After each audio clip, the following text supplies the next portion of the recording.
efficient.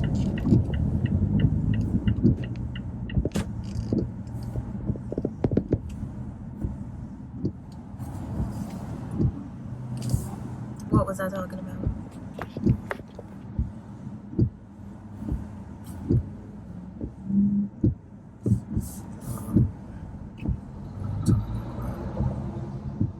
So we be having so much to say all week, every day. And I can't remember. But you was talking about like you're not the quiet type or something like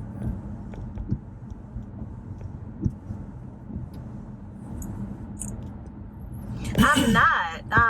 Wale was saying it's funny how the quiet ones do nothing until they do a lot. And so I think my demeanor is quiet. So like when the scripture talks about a mind well instructed, a silent and loving woman, it doesn't mean that she is silent, like she never talks, but that her first reaction is not always like fussing and fighting, and my demeanor is just like to observe and see what's going on. But like my personality is very, And me personally, I wouldn't want somebody very that's sunshiny. always quiet.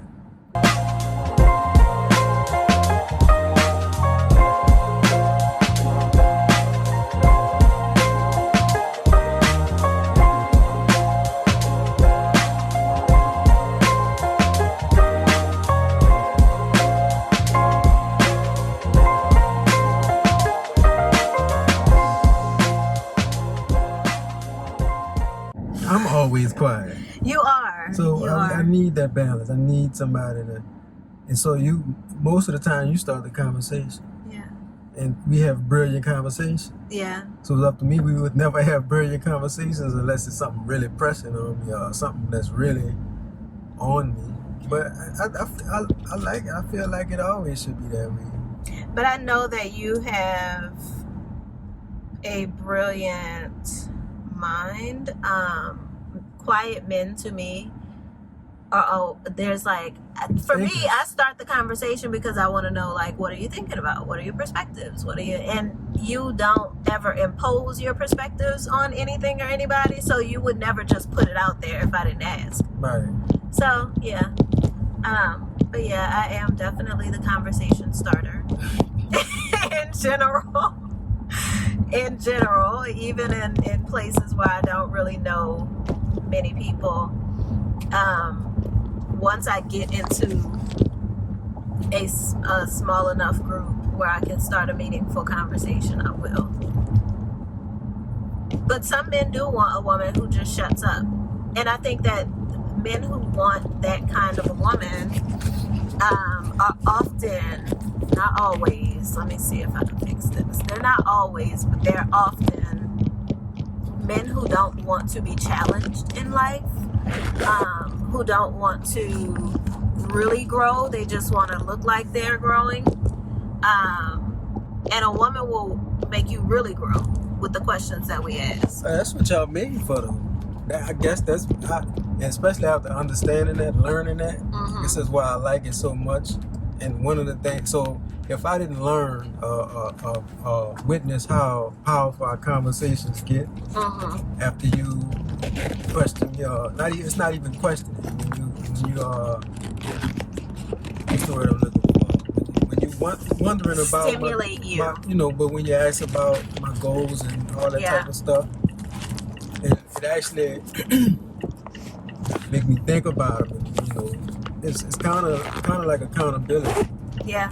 You go to, you're thinking about it, you want to give a right answer, a good answer, because you don't want to just be saying stuff. And a woman holds you accountable because especially you, because you like, well, it does matter.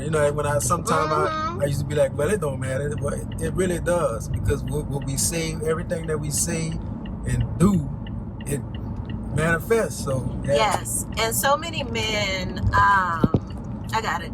Just drive. So many men promise and put on and say that they're this kind of man to get a woman, and a woman is going to hold you accountable to being that kind of man. And I think that a lot of men know that it sounds good in the moment, but then the execution of it is like harder than you thought it would be. And it is a lifestyle. It's not just, I was talking to a client about, she's just starting to observe Sabbaths. And she was like, I was doing something I wasn't supposed to do on the Sabbath, and I knew better, and I had to think about what God wanted me to be doing this. And I was like, that's a great first step.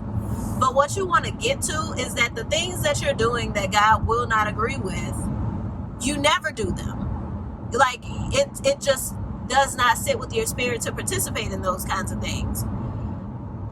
And so a lot of people want to be comfortable being like church Christians. Like, I'm a Christian on Sundays. I do everything I'm supposed to do on Sundays, but then every other week I am who I want to be.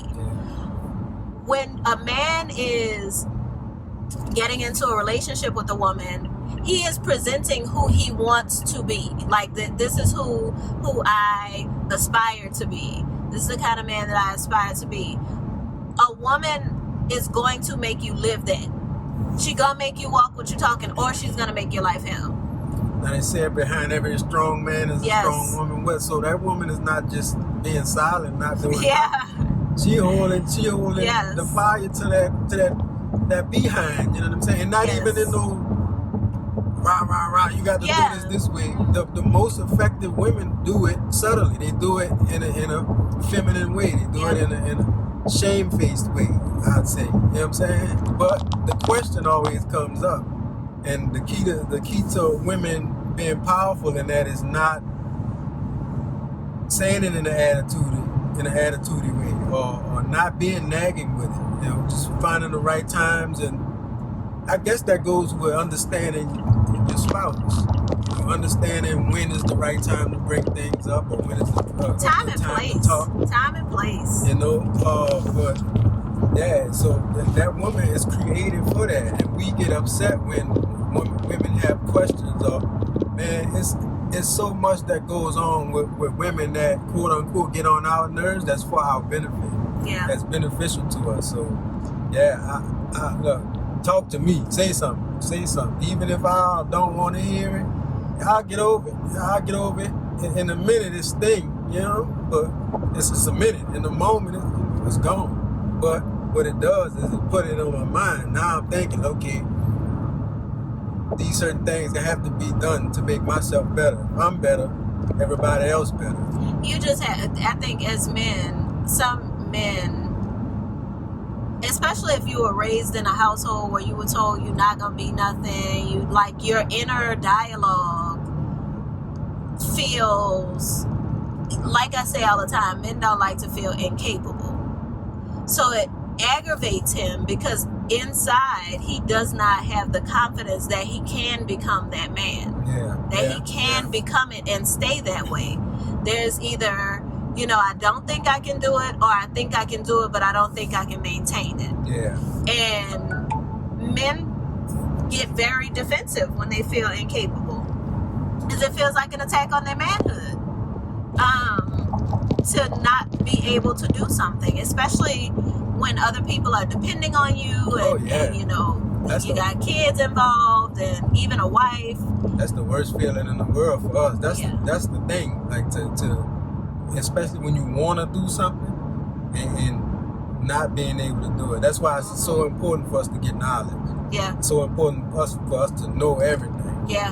Like, so if somebody really, really want to do it and I can't understand how to do it, that creates disgruntled men. You know what I'm saying? That creates domestic violence issues and all that type of stuff, because we battling with ourselves inside. So better with everybody around you. Yeah, I want to be a better man. I want to do this. I want to do that. But knowing is just better than gold for us, because once we know a thing, once we sure about it, we can take the necessary steps to start executing and get it done. So what do men need to do to get over that ego that does not ask for help, that does not look for instructions, that does not say, how can I do it? Because to get to the knowledge, you have to get to the place where you say, I don't know. Yeah. And many men, instead of saying, I don't know, they fight. They fight through their own shame and fight the people around them. And it's just getting to the point to where it's getting to that point to where you're reaching out for the help. But unfortunately for some brothers, a great amount of pain has to happen. You have to get so uncomfortable with your situation where like, to hell with this, I gotta do something. I gotta talk to somebody. You know what I'm saying? And what? So that's really God. God puts you in a position where you have to reach out. You have to cry out. Yeah. And when He already has the person or whatever you need in position for you to get what you need, but you have to cry out. You have to feel that pain so much that I can't take this no more. When the student is ready. When the student is ready, the teacher appears. I can't do this no more. I need help. And it's like with the planning situation. When I just didn't understand planning. I just didn't know where to start, where to finish. You know what I'm saying? And it was just a reoccurring thing, an issue, and it blew up. To the point of where like, you know what? This got to be talked about. And I have to come clean. I don't understand. And I didn't even come clean. It was through conversation. It was through the discussion that we had that it was discovered that like, you really don't understand, or I really don't understand how to do this thing. So the pressure gonna bust pipes. Eventually, if you're serious about changing whatever you need to change about yourself or come to that conclusion, the pressure gonna bust pipe. It's gonna open up. And if you fight it, I mean that's bad news. Pressure gonna bust pipes either way. It cause health issues, cause death. Yeah. I'm saying because you could quite possibly be, but like I said, it's God dealing with this. So you could quite possibly be put in a situation to where a piece of knowledge that you could have gotten from somebody or something could quite possibly save your life. Yeah. But if you don't have any information on nothing that you need in that moment, you could die, or you could put your family's life in danger. So I encourage. Yeah, I think men just have to really grasp a hunger for growth and change. Women have that hunger right now. I talked to a woman yesterday who said, well, what if I do all this work on myself and I just keep running into men who ain't even thinking about doing the work, and I'm doing all this work for nothing? Well, first of all, as a woman, your work is not for a man. Your work is for yourself. And when we remember that, we can be more powerful in our relationships, and we can require more from our relationships. But also knowing that men are visual, and when they see something working, they want to do that too. A lot of times we're frustrated, upset, crying, fussing, yelling, and you're trying to get him to do what you're doing, and he's looking at you like, well, you miserable. Why would I want to do what you're doing and you miserable?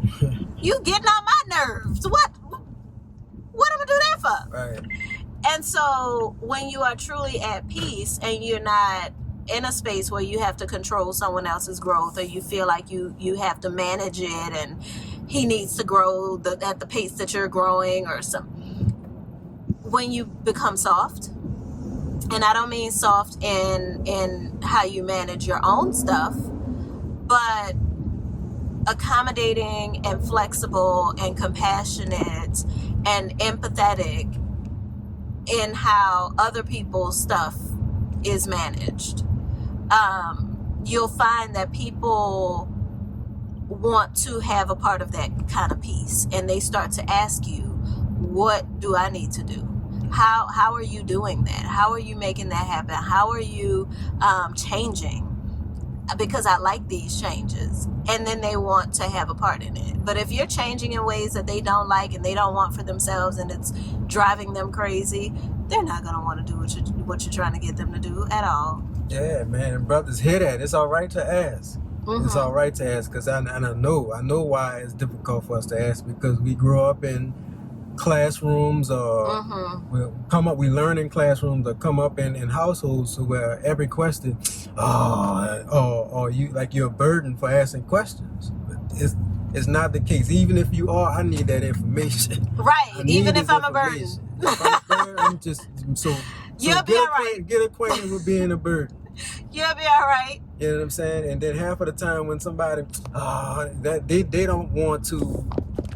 That's a lazy mentality. They don't want to even go into their own mind to pull out the information that you need. Don't worry about it. That's not even on you. That's just something that's going on with the person that you're asking. Sometimes they don't know. And sometimes they're fighting the same thing that you're fighting. And you have to be willing to continue to ask the next person and the next person and the next person until you get the answers that you're looking for. And as a parent, I learned that. No, I'm just making it clear. As a parent, I learned that too. I would do that with my oldest son. He needs to know everything, and I'm so thankful that he does. Everything. But some of them questions, I don't know what's going on Pluto, son. I just don't. But instead of saying I don't know, let's Google it. Let's learn this together. You know what I'm saying? I know. I discovered or even remember that was a problem that I had. If I would ask the question and the person get frustrated with me, then I would feel bad. So I tried my very best not to do that with him. You know, and I'm getting better at it. But yeah, that's the thing, especially with sons, men with sons, and I encourage them to ask every question. Even if you don't know it, let's Google it. You know, and then that'll also get you acquainted with learning too. And to begin to love learning, and that's what we need to do. Yeah.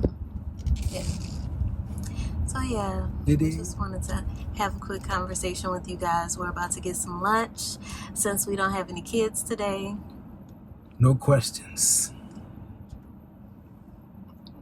I don't know the size of Pluto, son. I just don't. Peace and love, y'all.